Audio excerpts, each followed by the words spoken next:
എന്റെ മോൾ എന്നാ ഒന്ന് നടക്കുക എന്റെ ഡോക്ടറെ? ഒന്ന് അനങ്ങിയാ ഞങ്ങൾ ഓടിച്ചു കാണിക്കില്ലേ? വെറുതെ കരഞ്ഞ് ആ കുട്ടിയെ കൂടുതൽ വിഷമിപ്പിക്കരുത്.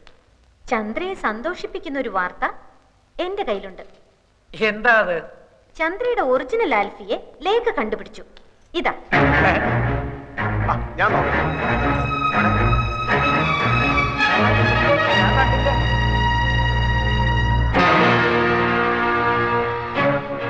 നിനക്കിത് ഇവിടുന്ന് കിട്ടി? ചന്ദ്രയുടെ ഫ്ലാറ്റിൽ നിന്ന്. ബാക്കി ഫോട്ടോസ് നശിപ്പിച്ചിരുന്നു. ഇത് ഒളിച്ചു വെച്ചിരുന്നത് കൊണ്ട് നശിപ്പിച്ച ആൾക്ക് കണ്ടുപിടിക്കാൻ പറ്റിയില്ല. ആരേത്? ആൽഫി. ആൽഫി. ആൽഫിയെ നേരത്തെ കണ്ടിട്ടില്ലാത്തവരെല്ലാം കണ്ടോളൂ. ഇത് നമ്മുടെ രാമേന്ദ്രനല്ലേ? അതെ. അമേരിക്കയിലുള്ള അമ്മുക്കുട്ടിയുടെ മോനെ ഇവള് കണ്ടിട്ടില്ലല്ലോ. അതെ, അത് തന്നെ ഞാനും ആലോചിക്കുന്നത്. ഇവൻ കഴിഞ്ഞ പ്രാവശ്യം ഡൽഹി വന്നിരുന്നപ്പോ ചന്ദ്ര കാണാൻ പോയില്ലേ? അപ്പ എടുത്ത ഫോട്ടോ ആവും. ചന്ദ്രയുടെ മുറച്ചെറുക്കനാ. പഠിച്ചതും വളർന്നതും ഒക്കെ അമേരിക്കയിലാ. രാമേന്ദ്രനെ കൊണ്ട് ഇവളെ കെട്ടിപ്പിക്കണമെന്ന് അവന് വലിയ ആഗ്രഹമായിരുന്നു. അതെ, അപ്പോഴല്ലേ ഈ നസ്രാണി വന്ന് ഇവളുടെ മനസ്സിൽ ചേക്കേറിയത്. എന്നാലും ഇപ്പൊ എനിക്കിത് വിഷമമൊന്നുമില്ല കേട്ടോ. ഞാനല്ലല്ലോ ആൽഫി, ഈ കാണുന്നതാണല്ലോ ആൽഫി. ഈ ഒക്കെ ഇംഗ്ലണ്ടിൽ പോയി പഠിക്കാൻ ആരാ സ്കോളർഷിപ്പ് കൊടുത്തത്? ഇവളൊക്കെ ഡോക്ടറായോണ്ടല്ലോ ഈ ബ്രെയിൻ ഓപ്പറേഷന് വരുന്നവരുടെ ഈ കിഡ്നി എടുത്ത് തല വെച്ച് കൊടുക്കും. ഏയ് ഒന്നിക്കണേ. ഈ ഒറിജിനൽ ആൽഫി എങ്ങനെ ഇരിക്കും? അവന്റെ മൂക്കിന്റെ അടിയിൽ രണ്ട് വലിയ കൊമ്പുണ്ടോ, അതോ തുമ്പിക്കൈയും വാലും ഒക്കെ വെച്ചിട്ട് ആനനെ പൊന്തി? പറയടി, എന്ത് പറ്റി? കുറച്ചു മുമ്പ് 7 മുഴം നീളമായിരുന്നല്ലോ നിന്റെ നാക്കിന്. നിന്റെ ഭാവം കണ്ടപ്പോ ഞാൻ വിചാരിച്ചു നീ എന്നെ ഉരുട്ടി ചവിട്ടി പിടിച്ച് അങ്ങ് കുടിച്ചു കളയുമെന്ന്. തല ഇത്തിരി താഴ്ത്തി തന്നാ നീ അതിന്റെ പുറത്ത് കയറി നിരങ്ങും അല്ലടി കൂട്ടിമരം. പിന്നെ ഞാൻ ആരാണെന്ന് അറിയാനുള്ള നിന്റെ ഈ എന്റെ പുറകിലുള്ള നടപ്പുണ്ടല്ലോ, വേണ്ട, അതങ്ങ് നിർത്തുന്നതാ നല്ലത്. ഞാൻ പറഞ്ഞില്ലെന്ന് വേണ്ട. കൂടുതൽ കളിച്ചാൽ നിന്നെ പിടിച്ച് കഴുത്തിലൊരു കമ്പ് വെച്ച് കെട്ടി തോട്ടിയാക്കി വല്ല മാങ്ങയും പുളിയും പറിക്കാൻ തെറ്റി പിള്ളേർ കൊടുക്കും. എന്റെ ശരിക്കുള്ള സ്വഭാവം നിനക്കറിഞ്ഞൂടാ.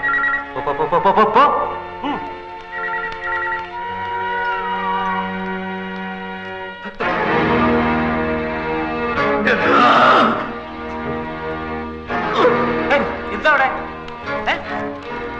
ആരാ ആൽഫി? ഇത്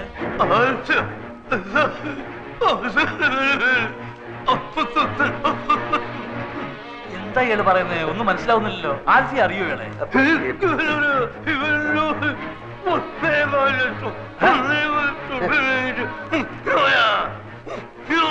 ഇത് എവിടുത്തെ ഭാഷയാണ്?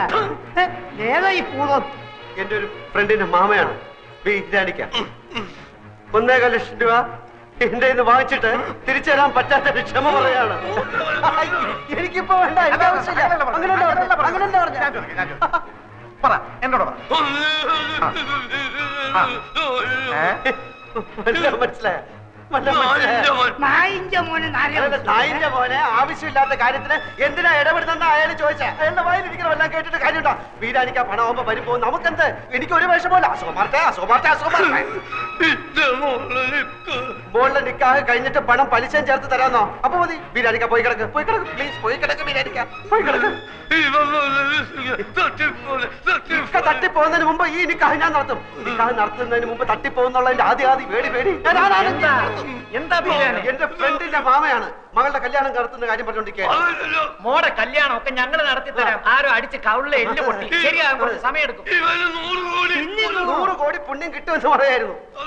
ഇയാളെ പിടിച്ച് പെട്ടിക്കടത്ത് സ്ട്രാപ്പ് ചെയ്തിട്ടേക്കണം. എഴുന്നേക്കാൻ സമ്മതിക്കണം. ഞങ്ങൾ നടത്തിക്കോളാം. നിങ്ങൾ പൊയ്ക്കോളി. പന്നീന്റെ മോന് പനിയുണ്ടാവും മാമ. മുറിവ് ഉണങ്ങുമ്പോ പൊയ്ക്കോളും. മോളുടെ നിക്കാഹ് ഞങ്ങൾ നടത്തിക്കോളാം. മോളുടെ നിക്കാഹ് നടത്തി തരണം എന്നല്ലേ അയാൾ പറഞ്ഞത്? അതെ, അതെങ്ങനെ മനസ്സിലായി? പുതുതായിട്ട് പലതും കാണുകയും കേൾക്കുകയൊക്കെ ചെയ്യുമ്പോഴല്ലേ ചിലതൊക്കെ മനസ്സിലായി വരുന്നത് അല്ലേ? കാണുക ഇയാളെന്താ ഒരുമാതിരി മുള്ള വെച്ച പോലെ വർത്താനം പറയുന്നത്? നീ ഈ പാവത്തിന് 1.25 ലക്ഷം രൂപ പറ്റിച്ചു അല്ലേ?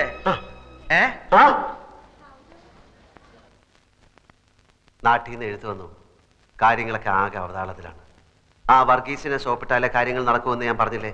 ആ ചെറ്റയ്ക്ക് ഇപ്പൊ ചന്ദ്ര ടീയുടെ അക്കൗണ്ട് കൂടെ വേണം. ഞാൻ MD അല്ലേ, ഇല്ലെന്ന് പറയാനൊക്കൂ. രണ്ടും കൽപ്പിച്ച് ഞാനും കൊടുക്കാൻ പോകണം. അതുകൊണ്ട് കമ്പനിക്ക് എന്ത് പറ്റുമെന്ന് എനിക്കറിയാൻ പാടില്ല. ദീപസ്തംഭം മഹാചര്യം എനിക്കും കിട്ടണം പണം എന്ന കുഞ്ചൻ നമ്പ്യാരുടെ പോളിസിയാണ് എൻ്റെത്. ആ 100 ആണെങ്കിൽ കണ്ടവന്റെ എന്നൊക്കെ കടം വാങ്ങിച്ചിട്ട് കമ്പനി കുളം തോണ്ടുന്നുണ്ട്. താമസിയാതെ വർമ്മ സാറ് പിച്ചച്ചട്ടി എടുക്കും.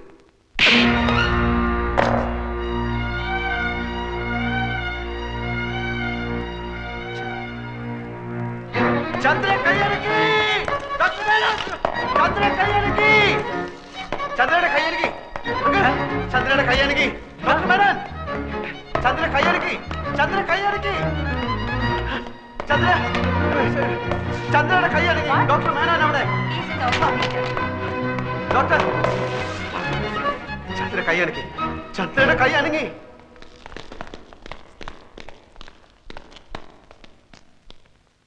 ആ, lift your hand.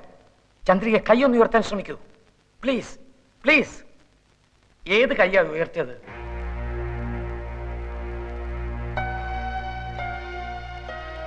Right hand, വലത്തെ കൈ. Please please make an attempt at least. മോളെ, ആ കൈ വീണ്ടും ഒന്ന് ഉയർത്താൻ നോക്കൂ. Please please try. എപ്പോഴാ കൈ ഉയർത്തിയത്? ഞങ്ങൾ സംസാരിച്ചുകൊണ്ടിരുന്നപ്പോ. എന്ത് സംസാരിച്ചുകൊണ്ടിരുന്നപ്പോഴാ കൈ പൊക്കിയത്? അത് പിന്നെ ഞങ്ങൾ പഴയ കാര്യങ്ങൾ. എക്സാക്ട്ലി എന്താ പറഞ്ഞത്? ചന്ദ്രികയുടെ ആൽഫി എന്താ പറഞ്ഞുകൊണ്ടിരുന്നത്? അത് പറയൂ. Varma sir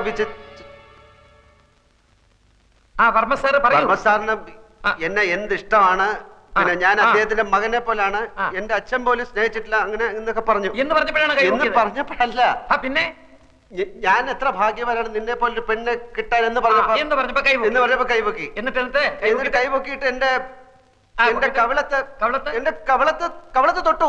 excellent. അത് തന്നെ അവളോട് വീണ്ടും പറയൂ. കമോൺ ആൽഫി, അത് തന്നെ പറയൂ. പറയൂ, വീണ്ടും റിപ്പീറ്റ് ചെയ്യൂ, പറയൂ. നീ എത്ര ഭാഗ്യവതിയാണ്, ഞാൻ എത്ര ഭാഗ്യവാനാണ്. നീ എത്രയെന്ന് തന്നെയാണോ പറഞ്ഞത്? ഞാൻ എത്ര എന്ന് പറഞ്ഞു, നീ എത്ര, രണ്ടും പറഞ്ഞു, അതും പറഞ്ഞു ഇതും പറഞ്ഞു. അതല്ലേ പറഞ്ഞത്? നേരത്തെ പറഞ്ഞ പോലെ ചന്ദ്രിക നമുക്ക് രക്ഷപ്പെടുത്തണ്ടേ? അതെ. ഞാൻ എത്ര ഭാഗ്യവാനാണ് നിന്നെ പോലെ ഒരു പെൺകുട്ടിയെ കിട്ടാൻ. കൈവക്കൂ പ്ലീസ്. നീ എത്ര ഭാഗ്യവതിയാണ്, ഞാൻ എത്ര ഭാഗ്യവാനാണ്. കൈവക്കൂ പ്ലീസ്. നീ എത്ര. വർമ്മ സാറിനെ പറ്റി പറഞ്ഞില്ലേ? അത് പറയൂ. അത് പറയാൻ പറ്റില്ല. അതെന്താ? അത് പറയാൻ പറ്റില്ല. അതെന്താന്ന് പറയാൻ പറ്റില്ല. വർമ്മ സാറിനെ പറ്റി പറഞ്ഞപ്പോഴല്ല കൈവക്കിയത്. ഞാൻ എത്ര ഭാഗ്യവാനാണ്, നീ എത്ര ഭാഗ്യവൻ എന്ന് പറഞ്ഞപ്പോഴല്ലേ കൈവക്കിയത്. അപ്പൊ അത് പറയുമ്പോഴല്ലേ കൈവക്കാൻ പറ്റുള്ളൂ. കൈവക്കൂ പ്ലീസ്. നേരത്തെ പറഞ്ഞില്ലേ? അതുപോലെ സംഭവിച്ചു. കൈവക്കൂ പ്ലീസ്.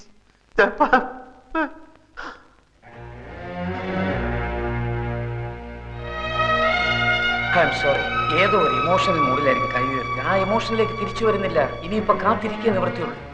എങ്കിലും പ്രതീക്ഷയ്ക്ക് വക കൂടിയിട്ടുണ്ട്. ഞാൻ പറഞ്ഞില്ലേ, ഇനിയല്ല ആൽഫിയുടെ കയ്യില.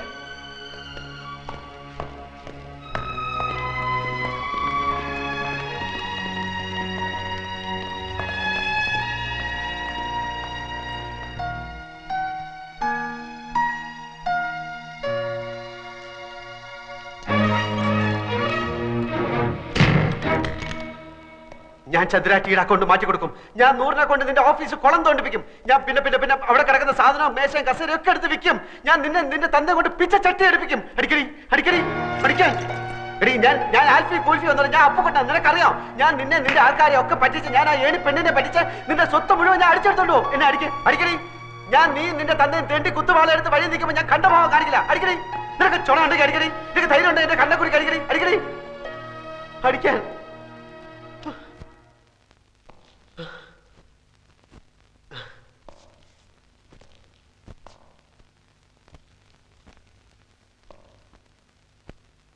തന്നെ പറ്റിക്കാനോ നിങ്ങളെ ആരെയും ചതിക്കാനോ ഒന്നുമല്ല.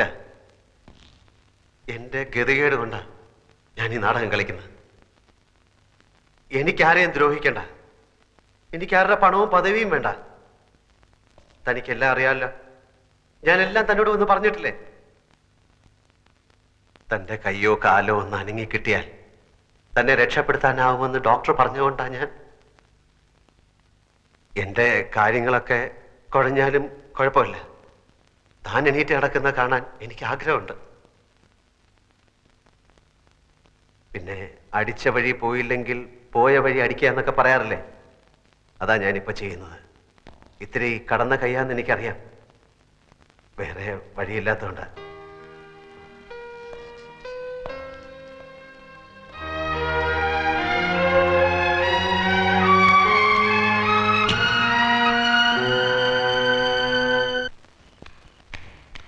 ആ 10 മണിക്കാണ് ട്രെയിൻ.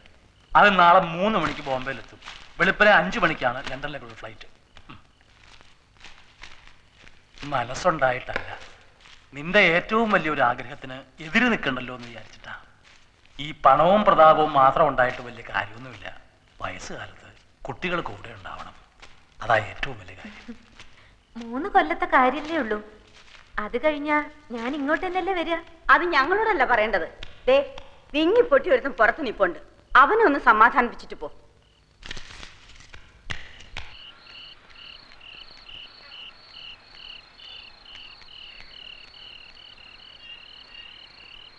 അച്ഛാ, പിണങ്ങിയിരിക്കണോ? ഞാൻ പണിയാൻ നിനക്കെന്താ? നിനക്ക് ഇംഗ്ലണ്ടിൽ പോകുന്നതല്ലേ വലിയ കാര്യം. ദേ ഇങ്ങോട്ട് നോക്കിയേ.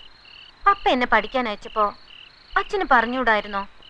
ഞാൻ വെറും ഡ്രൈവറാണ്, എന്റെ മോൾ ഇവിടെ വല്ല തൂത്തു തുടപ്പോ അടുക്കള പണിയോ ചെയ്തോണ്ട് ഇവിടെ നിന്നോളുന്ന്. അതിപ്പോ എല്ലാ തന്തമാർക്കും തോന്നില്ലേ മക്കള് പഠിച്ച് നന്നാവണമെന്ന്? അതിനല്ലേ ഞാൻ പോകുന്നത്. 3 വർഷം പഠിച്ച് വലുതായി മിടുക്കിയായി അച്ഛൻ്റെ അടുത്തേക്ക് തന്നെ തിരിച്ചു വരാൻ. പിന്നെ ഞാൻ അച്ഛൻ്റെ കൂടെ തന്നെയാ. ഞാൻ വേഗം വരും. പക്ഷേ ഒരു കാര്യം, നീ സായിപ്പിനോട് മിണ്ടാനും പിടിക്കാനും ഒന്നും പോണ്ട. ഇല്ല, എനിക്കറിയാം, ഉമ്മ തരും. ആ അത് തന്നെയാ. പിന്നെ പപ്പയോടും വല്യമ്മയോടും മറ്റെല്ലാവരോടും പ്രത്യേക അനുഗ്രഹം വാങ്ങണം. പോകും മുമ്പ് ആ ആൽഫിയെ കൂടെ ഒന്ന് കാണണം എന്നുണ്ടായിരുന്നു. എന്തിന്? ഞാൻ വിചാരിച്ചതുപോലെ കുഴപ്പക്കാരനല്ല അയാള്.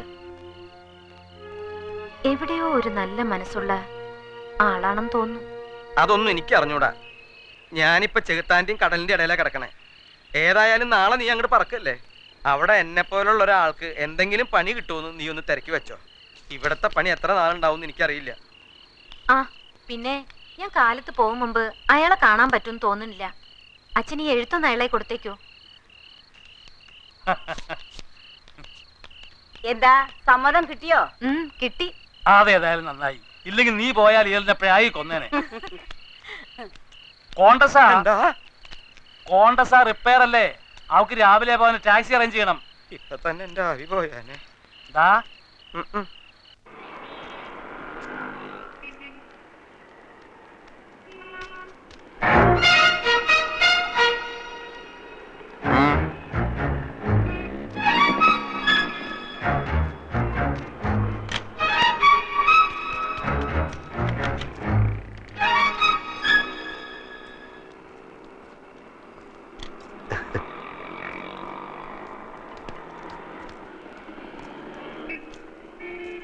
Oh.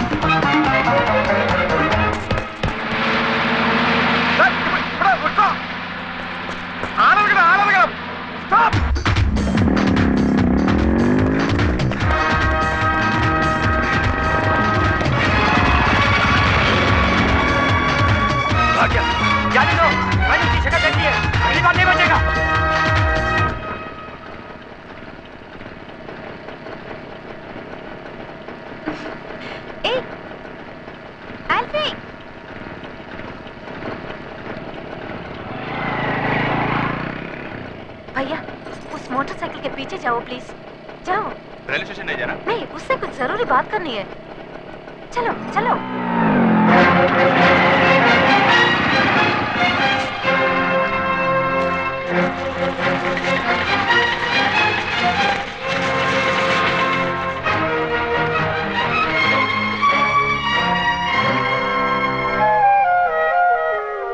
Please wait.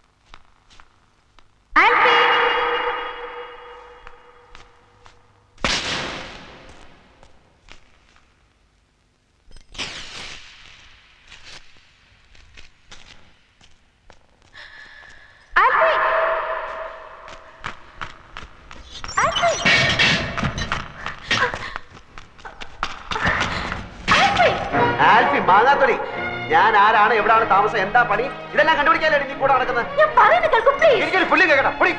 Alfred please, ഇതൊന്നും തുറക്കൂ ആൽഫ്രഡ് പ്ലീസ്. ആൽഫ്രഡ്, ഞാൻ ഇംഗ്ലണ്ടിലോട്ട് പോവാണ്, എനിക്ക് ട്രെയിനിന് സമയം. പിന്നെ ഇംഗ്ലണ്ടിലോട്ട് ട്രെയിനിലല്ലേ പോണേ? കുറെ നാളായിട്ട് ഞാൻ കേൾക്കും നീ പോകുന്നു. ഇനി അത് പറഞ്ഞ് നീ എന്നെ പറ്റിക്കണ്ട. ഒരു CBI വന്നിരിക്കുന്നു, അവിടെ കിടക്ക ഒരു പട്ടി നിന്നെ തുറന്നുവില്ല. ഞാനൊന്ന് കണ്ട് സംസാരിക്കാൻ വന്നതാണ്. ഞാൻ പറയുന്നത് സത്യമാണ്. ആൽഫ്രഡ് പോകരുത്. നിന്നോട് ഞാൻ പല പ്രാവശ്യം പറഞ്ഞ എന്നോട് കളിക്കരുതെന്ന്. Alfred, Alfred please. എന്റെ കാര്യങ്ങളൊക്കെ ശരിയാവാൻ കുറെ ദിവസം എടുക്കും.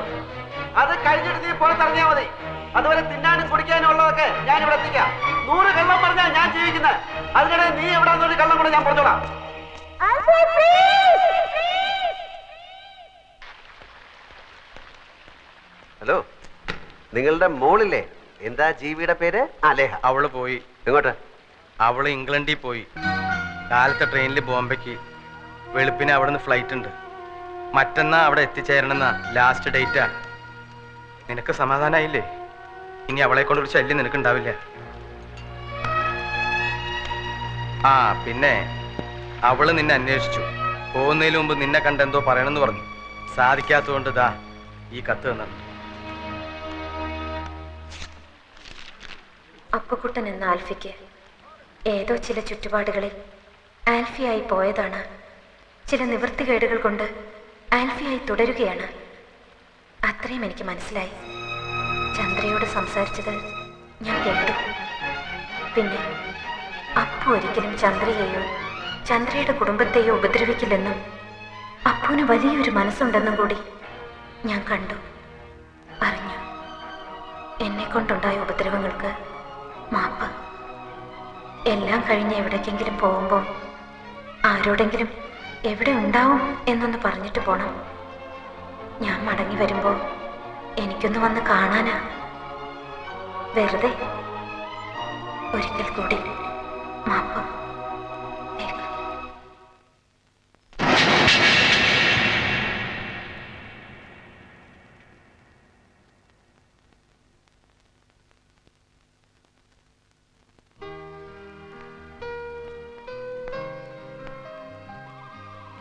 ലേഹയുടെ ഫ്ലൈറ്റ് ഇപ്പൊ പോയി കാണും അല്ലേ?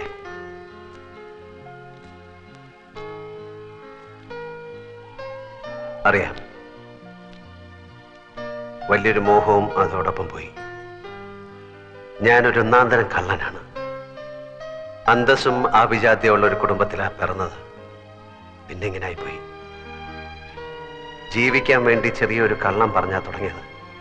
പിന്നത് പിടിച്ചു നിർത്താൻ വേറൊന്ന്, പിന്നത് പൊളിയാതിരിക്കാൻ വേറൊന്ന്. അങ്ങനെ കള്ളത്തരങ്ങളുടെ ഒരു കൂമ്പാരത്തിന്റെ മുകളിലാണ് ഞാനിപ്പോൾ നിൽക്കുന്നത്. ഒന്ന് പൊളിഞ്ഞാൽ മതി, പിന്നെ പടപടാന്ന് പൊളിഞ്ഞു വീഴും. ജാതകത്തിന്റെ ബലമോ ദൈവാനുഗ്രഹമോ എന്തുകൊണ്ടോ ഇതുവരെ പിടിച്ചു നിന്നു. ഒരു വശത്ത് ദൈവത്തിന്റെ രൂപത്തിൽ ചന്ദ്രയും വർമ്മസാറിനെയും പോലെ ചിലര്, മറുവശത്ത് ചെകുത്താന്റെ രൂപത്തിൽ നിന്നെ ആ സത്യപാലനെയും പോലെ ചിലര്. ദൈവങ്ങളുടെയും ചെകുത്താന്റെയും ഇടയിൽ കിടന്ന് ചക്രശ്വാസം വലിക്കുന്ന ഞാൻ. ആ വെപ്രാളത്തെ പറ്റിപ്പോയൊരു അബദ്ധമാണ്.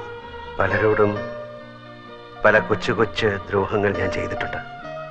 പക്ഷെ അതൊക്കെ ചെയ്തപ്പോഴെല്ലാം അതിനെല്ലാം എന്തെങ്കിലും ഒരു പരിഹാരം ചെയ്ത് പാപം കഴുകി കളയണമെന്ന് ഞാൻ വിചാരിച്ചിട്ടുണ്ട്. പക്ഷെ ഇത് എനിക്കൊന്നും ചെയ്യാൻ പറ്റില്ലല്ലോ. എങ്ങനെയാ ശിക്ഷിക്കേണ്ടതെന്ന് വെച്ചാൽ ശിക്ഷിക്കാം. ഞാൻ കൈയും കെട്ടി നിൽക്കേ ഉള്ളൂ.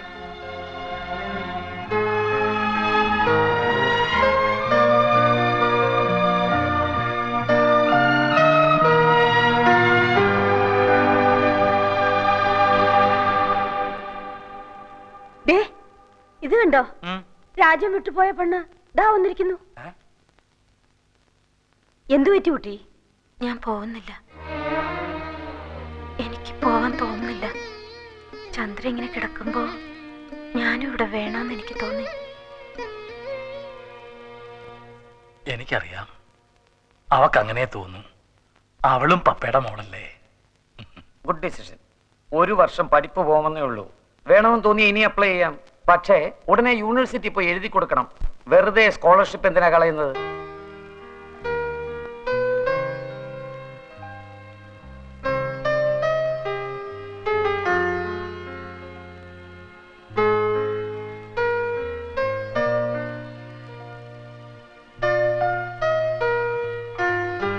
അവനെ ശിക്ഷിക്കുന്നില്ലേ? ഉണ്ട്, ശിക്ഷിക്കണമെന്ന് തന്നെയാ എന്റെ തീരുമാനം. അതിനു മുമ്പ് എനിക്കറിയണം എന്തിനാ ഈ നാടകമൊക്കെയെന്ന്. സൗകര്യമുണ്ടെങ്കിൽ പറഞ്ഞാ മതി.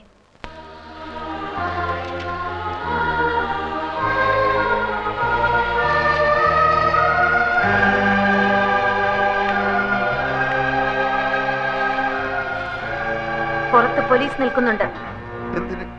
കുറെ ആൽഫിമാരെ അറസ്റ്റ് ചെയ്യാൻ. തന്റെ സുഹൃത്ത് അപ്പുക്കുട്ടനും ഇത് തന്നെയാ പറഞ്ഞത്. അയാളും ഉണ്ട് പുറത്ത്. അന്തസ്സുള്ള ഓഫീസാ ഇത്. ഇതിനകത്ത് പോലീസുകാർ കയറി MD അറസ്റ്റ് ചെയ്തെന്നറിഞ്ഞാൽ ഞങ്ങൾക്ക് അതിന്റെ നാണക്കേട്. അതുകൊണ്ടാ ഞാൻ അവരെ പുറത്ത് നിർത്തിയത്. മനുഷ്യന് അത്യാർത്ഥി പാടില്ലല്ലേ? താൻ വരുന്നുണ്ടോ അതോ ഞാൻ അവരെ ഇങ്ങോട്ട് വിളിക്കണോ? വേണ്ട, നമ്മള് വരാം. പോലീസ് ഇങ്ങോട്ട് വന്നാൽ ഈ ആഫീസിലുള്ള എല്ലാരും കൂടി നമ്മളെ എടുത്തിട്ട് ഇടിക്കും. ഈ തിങ്ങളെ അടി നമ്മൾ നേരത്തെ കണ്ടിട്ടുള്ളത്. മാമാനെ അടിച്ചിട്ട് മാമാന്റെ എല്ലിന്റെ എണ്ണം കൂടി പല്ലിന്റെ എണ്ണം കുറഞ്ഞ്. എന്നാ വാ. എവിടെ പോലീസ്? എവിടെ പോലീസ്? പോലീസില്ല, ഇവിടെ കള്ളന്മാരേ ഉള്ളൂ. ഇത് അരക്കള്ളൻ, ഇത് മുക്കാക്കള്ളൻ, ഇത് മുഴുക്കള്ളൻ. ഇവരെന്താ ഒരുമാതിരി ശവം പോലെ നിൽക്കുന്ന? ഞാനൊന്ന് വരട്ടി. പുറത്ത് പോലീസ് നിൽക്കുന്നു എന്ന് പറഞ്ഞു. അത് ശരി. പോലീസും പട്ടാളൊന്നുമില്ല, ഞങ്ങൾ നിന്റെ കല്യാണം നടത്താൻ വന്നതാ. വീരാനിക്ക് എണീറ്റ് നടക്കുന്നതിന് മുമ്പ് നടത്തിയില്ലെങ്കിലേ അവളുടെ നിക്കാഹും നിന്റെ മയ്യത്തും അന്ന് ഞാൻ പറഞ്ഞ പോലെ നടക്കൂ. രജിസ്റ്റർ ഓഫീസിൽ പോയി നീ മൈമേനും കൂടി ഇന്ന് ആപ്ലിക്കേഷൻ ഒപ്പിട്ട് കൊടുക്കണം. ആർക്കെങ്കിലും എതിർപ്പുണ്ടോന്ന് അറിയാൻ അവർ ഒരാഴ്ച ആ നോട്ടീസ് ബോർഡിലിടും. വീരാനിക്ക് ആശുപത്രി കിടക്കുന്നുണ്ട്, അത് കാണൂല. അത് കഴിഞ്ഞ കല്യാണം. സാക്ഷി ഒന്ന് ഡോക്ടർ മേനോൻ, 2 ലേഹ പോരെ. ഇവളെ നമ്മളെ ശത്രു അല്ലേ? ഇടാ അതൊക്കെ പണ്ട്. ഇപ്പൊ പടച്ചോന്റെ പുതിയ രൂപ. ആൽഫിക്ക് കുറച്ചാളോട് ആയുസ് നീട്ടി കിട്ടി. എവിടേക്ക് പോണെന്നാ പറഞ്ഞേ? യൂണിവേഴ്സിറ്റി വരെ. രാത്രിയിലത്തെ ട്രെയിനിന് ടിക്കറ്റ് എടുത്തിട്ടുണ്ട്. ഒരാഴ്ച കഴിഞ്ഞേ വരൂ. അപ്പോഴേക്കും ലോൺ കിട്ടില്ലേ? എന്നിട്ട് വേണം നമുക്ക് ഈ കള്ളക്കഥകൾ അവസാനിപ്പിക്കാൻ. ഇവിടില്ല, വീട്ടിലുണ്ട്. കൊടുക്കും. ഇത് കണ്ടോ? ഒറിജിനൽ ആൽഫി ചന്ദ്രകുടി വിവാഹം രജിസ്റ്റർ ചെയ്യാൻ അപ്ലൈ ചെയ്ത അപ്ലിക്കേഷൻ ഫോമാ. രജിസ്റ്റർ ഓഫീസിലെ കണ്ടെടുത്തതാ. ആൽഫിയുടെ ഒറിജിനൽ ഒപ്പ് ഇതിനകത്തുണ്ട്. ഈ ഒപ്പ് ഇവനിടണം, അല്ലെങ്കിൽ ഇവൻ ആൽഫി അല്ല. അതേതാ? ഞാൻ പപ്പയുടെ കൈ കൊടുക്കാം. വേണ്ട വേണ്ട, ഞാൻ കൊടുത്തോളാം. നീയും ഈടെയായിട്ട് അവനോട് കൂടിയിട്ടുണ്ട്. ഗൂഢാലോചനക്കാരെ എല്ലാത്തിനും ഒരുമിച്ച് ഞാൻ അകത്താക്കും. ഞാൻ ഇത് അമ്മാവന്റെ കയ്യിൽ കൊടുക്കാൻ പോവുകയാണ്. നീ പോലീസിന് ഇരുവുള്ള തയ്യാറായിക്കോ. നോക്കി നിൽക്കാതെ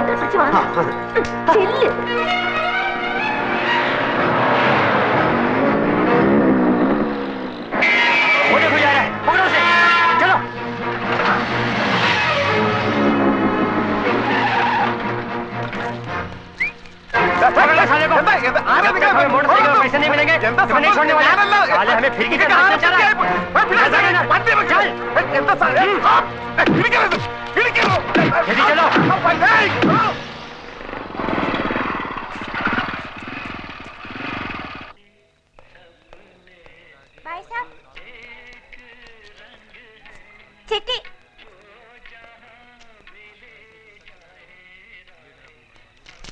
അച്ഛന്റെ വിചാരണ കഴിഞ്ഞു. 18-ാം തീയതിയാണ് വിധി. കേസ് തോറ്റുപോകും. കുറഞ്ഞത് 6 വർഷം തടവെങ്കിലും വിധിക്കും എന്നാണ് നമ്മുടെ വക്കീല് പറയുന്നത്. അല്ലെങ്കിൽ ഇതുവരെയുള്ള പലിശയും ചേർത്ത് 7 ലക്ഷം രൂപയോളം കൊടുത്താ ഒത്തുതീർപ്പാക്കി തരാമെന്ന്. എവിടുന്ന് കൊടുക്കാനാ അത്രയും പണം? പാവം അച്ഛന്റെ ഇരിപ്പ് കണ്ടിട്ട് സഹിക്കുന്നില്ല. വല്ല കടുങ്കയും ചെയ്ത് കളയോന്ന എന്റെ പേടി. നമ്മൾ എന്താ ചെയ്യേട്ടാ?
വർമ്മ സാർ കുളിക്കുന്നോ? അതേന്ന് സത്യമാണ്. ചന്ദ്ര സംസാരിച്ചു. വേഗം വാ. എടോ, ചന്ദ്ര സംസാരിച്ചു. താൻ ആൽഫിയെ പോയി വേഗം വിളിച്ചോണ്ടോ. അവൾ എല്ലാരും തിരിച്ചറിയുന്നുണ്ടോന്ന് എനിക്കറിയണം. ചെല്ലേ.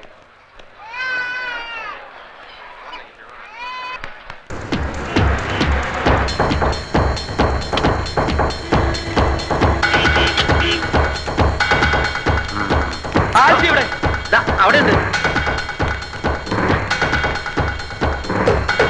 ഇവിടെ ആരെയും കാണാനില്ല. എവിടെ ആൽഫി? ഇതല്ലേ ആൽഫി?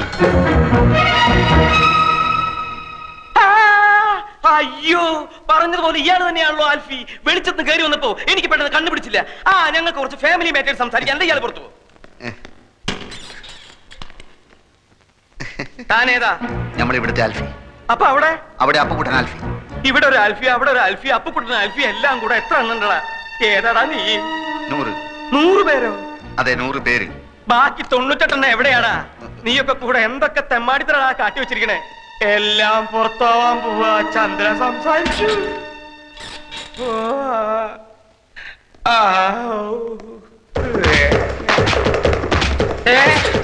നിന്നെ ഞാൻ വിടില്ല. ഓടിപ്പോണ ആൽഫി എവിടെ? ബാങ്കിൽ പോയിരിക്കാന്നാ പറഞ്ഞേ. എന്തിന്? അങ്ങനെ നീ അങ്ങനെ ഒറ്റയ്ക്ക് രക്ഷപ്പെടാൻ നോക്കണ്ട. തൂങ്ങുമ്പോ നമുക്ക് ഒരുമിച്ച് തൂങ്ങാടാ.